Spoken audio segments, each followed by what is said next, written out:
Hi everyone, I'm Lauren and welcome back to my channel. This is Light in Lavender, where we talk about all things books and my writing journey. And has my September FairyLoot box actually arrived in September?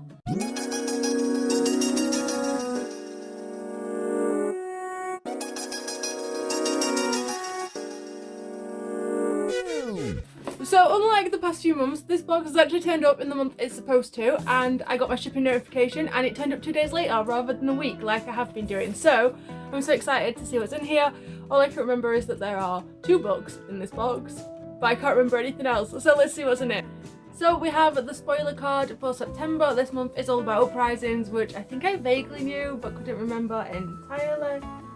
I kind of say I love these dragons and I kind of hope there's something dragon themed in this box, but I don't think there's going to be. The first thing in the box is in this little envelope and it says the prison healer is a card holder. So I think that gives away what this item is, but do we care? No, not really. So here is the card holder. It's in the same design as the FairyLoot version of the prison healer, and that's the back of it. So there's space for 2 cards, I'd say, in here. Oh no, 2 cards, and then there's also this top bit. So there's space for a couple of things, but it's not very big. I remember we got one of these last year. I think it was in October, because I think it was the ocean themed box.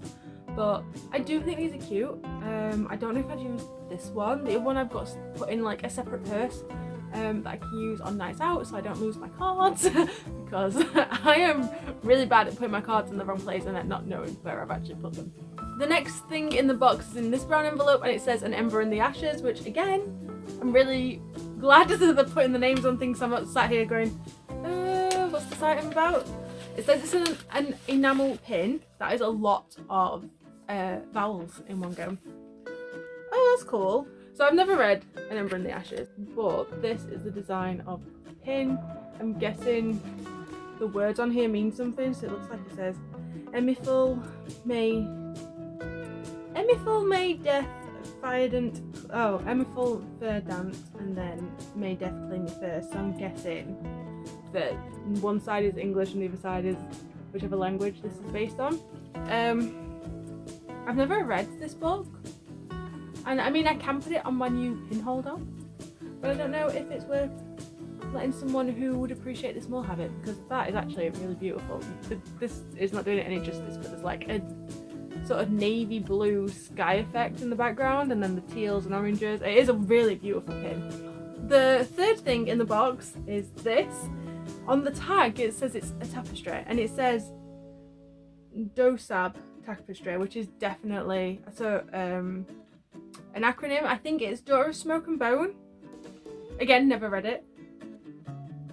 Oh, can you see that fully? Oh, that is beautiful. I'm not really sure what I'd do with it. I mean, this room does need spicing up a bit, but can I just start chucking loads of book things on the walls when it's not just my space? It is tempting. Yeah, I love the artwork for this, but I feel like someone else would appreciate it a lot more. I want to say it's Daughters of Smoke and Bone, but then I didn't realise that there was angels in that, so, or at least some sort of winged creature. Maybe I'm wrong, maybe it's not Daughters of Smoke and Bone, but it's the only thing I can think of with those initials. I have just spotted the second book and oh my god, it looks beautiful. I saw this online recently and I was like, oh, I really want to buy this book. It looks amazing, and no, I don't have to. And it is Beasts of Prey by Ayana Gray. Ayana? Yeah, Ayana. We'll go with Ayana.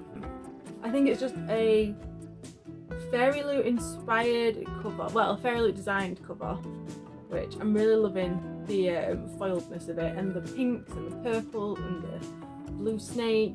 There's no sprite edges, unfortunately, but there is the digital signature. I think that's a map. Ooh. And this is a map, which I really like. I've seen a lot of really great things about this recently. I don't really know much about the book in general. So here's the blurb. Lacosta was once a city of magic. Now magic is nothing more than a myth. Kofi is a beast keeper at Lacosta's infamous night zoo, caring for fearsome creatures to pay off her family's debts, until she mistakenly unleashes a wild and mysterious power that sends the night zoo up in flames. Ekon is destined to become an elite warrior, like his father and brother before him, until the fire at the Night Zoo throws his destiny into disaster and he is cast out forever. Thrown together, Coffee and Ekon have only one choice. They must enter the terrifying Greater Jungle and capture the Shetane, the legendary monster that's plagued Lacosta for a century. Magic has returned to Lacosta, and the hunt has begun. See, I knew I'd heard really great things about this, and now I don't have to buy a copy. The fifth thing in the box is another pair of socks. This one is inspired by 6 Crimson Cranes, and that looks like it's the FairyLoot inspired cover again, just from the blues and pinks. And here are the socks. I'm not sure if you'd need the spoiler for that one because it's very reminiscent, although it kind of looks like dragons a little bit. That black one definitely looks like a dragon, but I'm currently wearing my Cinderella is Dead socks because they are so cozy, so I'm hoping these are just as comfortable because I do love me some socks. The tarot cards we have this month are the 3 and 4 of Pentacles. I'm guessing these are still from Caraval. No, I really love the art style. I don't know, just these tarot cards are just so beautifully done. And finally we have the book. I have no idea what this is. I don't think I've looked at it. Oh my god, them edges are beautiful. I kind of hope it's a book I've just read, but only because I want to have a copy of this on my shelf, and I know that came out in September, but I don't think it is, so I'm just like, I mean it would work kind of with Uprising, but I don't think it is. I have no idea. So we'll get out the oh my god, it is. I've just oh my god, it's the book I've literally just read. So I've not put my review up on Goodreads yet, but honestly I read this book yesterday, as in, so today's the 29th of September. The 28th of September, I literally read this book and I was trying to hide, but I saw the name. Oh my god, I'm so excited. When I say that, like, I was honestly looking for this book because, oh my god. So this is the art card for the book. Why am I crying? Oh, get it together, Lauren, you're 30 years old, nearly. Not quite, but oh my god, I'm so excited to read this book again. And I'm so excited to have it in my hands, so I was hoping, because that sprayed edge was purple as well. So the book for you, I hope this cover is beautiful because I love the actual cover. Oh, I do like this one. I saw this online somewhere, this version. So Defy the Night is a Robin Hood retelling, and it focuses on Tessa, who is a orphaned peasant living in the wilds, and there is a curse. I say a curse. There's a fever that's going around and it's killing everyone, and the only way to defeat the fever is with the moonflower petals, and there's only 2 sections in this kingdom where this petal is grown. So Tessa and her her colleague Wes, I say colleague, her masked friend Wes, are stealing the petals in the night, and they are distributing these out to the poor because it's so valuable that not everyone can afford to pay for it. So they're making a dose to give to people, and it's keeping the populations alive, but there's only so much they can do. And oh my god, I love it. I literally read it yesterday, so I could tell you so much about this book already. I'm just gonna say right now, everyone needs to read this. So in September I read 2 Robin Hood retellings. One was absolutely appalling and this was absolutely amazing. The way that they've contrasted like the 2 different ideas is just, I can't believe how much better this is done. This is 5 stars, and I honestly do not have the words still. I'm still in that sort of like post-reading feeling of not wanting to leave the world and just wanting to fall into it, but oh my god, it's just so wonderful. There's like a few twists in here, and obviously because it's like that sort of book where things are like just all over the place. There's one thing that never is like really mentioned, and I kind of have an idea, but I don't know, and I really hope that there's more books in this world because I just love the character so much. So let's see what's actually on the rest of the book before I go into too much detail of it. So the end pages are these fleur-de-lis style, which makes sense because it takes place partially in the wilds and partially in the palace. Oh, when I say that I've literally just read this and I'm in so much love. There's not really much on here, there's just the fleur-de-lis style, and then Bridget's name on the back. I love these. This is a book that I will never get rid of, honestly. The fact that I was so excited. And the signature and the underscore and the underside of the dust jacket is this. So we have Prince Coric and Tessa, because there's a little twist. Coric and his, so Prince Coric is the King's Justice and his brother Harriston is the King. And when Coric was 15, his mum and dad were murdered in front of him from an assassination attempt, and his brother tried to save him, got an arrow, Coric killed someone. This is like all in the first chapter, well, second chapter from Coric, well, but the first one from Coric's point of view.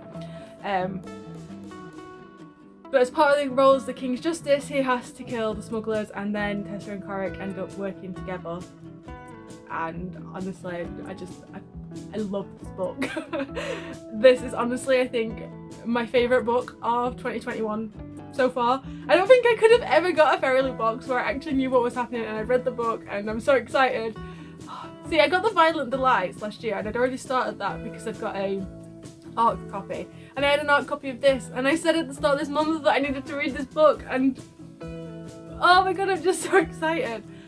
So when I say that this FairyLoot box might be my favourite one ever, it's pretty much just because of this book, because I was actually going to start looking for a copy to buy today, because I loved it so much. I've made a new rule to myself that if I read a book that I enjoy that's on from a library or on ebook form, I'm allowed to go and buy it, because it's a book that I know that I'll read again. This one I will definitely read again.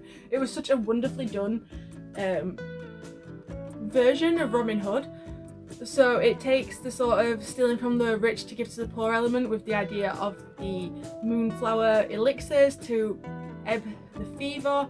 There's hints of, well, it says here, a spark of rebellion is all it takes to defy the night. So it's got that sort of rebellion, revolution vibes. There's a sort of medievalistic, feudal kind of government with the kingship and the consuls, and oh, it's just this. I just don't have any words apart from please go and read it, because I am really close to just doing an entire gushing review on this book because I loved it so much, and I might read it again just because I've now got a physical book. And oh my god, just look at them. Oh, I'm gonna keep it quiet. I'm gonna be chill. If you have received this FairyLoot box, let me know what you think to it. Have you managed to get a copy of this book yet? Like, not FairyLoot related? Because if you haven't, I really recommend it. I've never read any Bridget Camera books before. When I looked at the NetGalley description for it, I just saw Robin Hood retelling, and sort of, I love the cover for it as well. So I was like, yeah, let's give it a chance. And honestly, blown away. I did not have any expectations. I know some people really like his stuff, but oh, it's actually put me into a spiral of I don't want to write, because I don't think I'll ever write anything that good. What do you think the best item was in this box? You already know my favourite item of the box. If you like this video, don't forget to give it a like, and if you want to see more of my videos, don't forget to hit subscribe. There's a new one out every single week. I hope you're all well and you're all staying safe, and until next time, bye! Postscript, can you do a PS in the video? So I've just read part of the awful letter, which I never do, which proves to you just how much I love it. And the second paragraph is, you may be familiar with my Cursebreaker series, but Defy the Night begins a completely new fantasy series. I'm so excited, I'm gonna cry.